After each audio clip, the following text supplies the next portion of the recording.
guys, welcome back. I didn't get a chance to film my Friday Reads video on Friday. It's actually Saturday afternoon right now as I'm sitting here filming this. I got a little busy after work and I've been running around all morning and all afternoon today. So this is quite a belated Friday Reads video, if you still want to call it that. Saturday afternoon video, whatever. What I'm reading this weekend. But basically last week I was reading Sweet Molly Alone by Barry Durham. I was reading the ebook version of it. I've since finished that, and I'm hoping to film my review tomorrow, and that'll be posting shortly afterwards.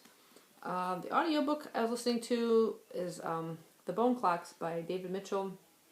If you saw my last Friday Reads talking about this, I said I was having a little difficulty figuring out what was kind of going on with this story. Wasn't sure if I was going to continue, but I was going to press on and see. And I'm so glad I have. I've got about maybe less than 25% of the book to listen to, but it is amazing.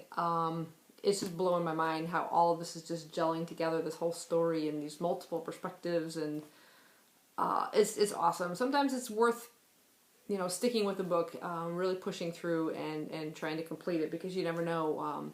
I could have quit on this too soon and would have missed a fantastic book, so I'm really glad I've continued with that. I'm still reading Striking Mars by Sydney Swanson. This is the 5th book in the Saving Mars series. I'm on page 193. Awesome series about a colony on Mars, and they're sort of broken, well, I should say Earth has broken ties with the colony on Mars quite some time ago, but they've kind of continued. They've formed a life on there, and Earth has sort of kind of held them, you might say, captive in a way. The Chancellor on Earth is just awful. She's just terrible, and Mars has been surrounded by these satellites that have been armed and kind of kept the people there. And this young woman, Jessamine Jarda, they call her Jess for short, has been on a mission to Earth to sort of knock out these satellites along with her brother and some other people. And it's just a really great series. I'm enjoying it so much.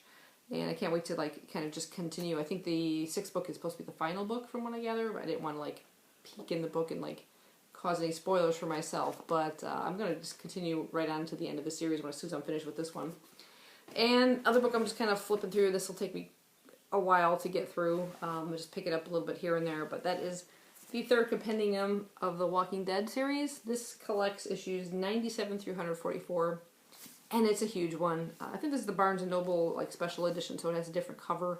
It's got Negan on the cover, who's going to be the big villain of this season if you're watching the show on TV.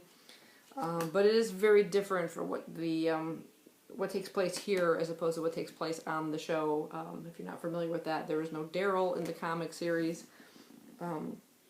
Some other people who have been killed off in the show are still living, and vice versa.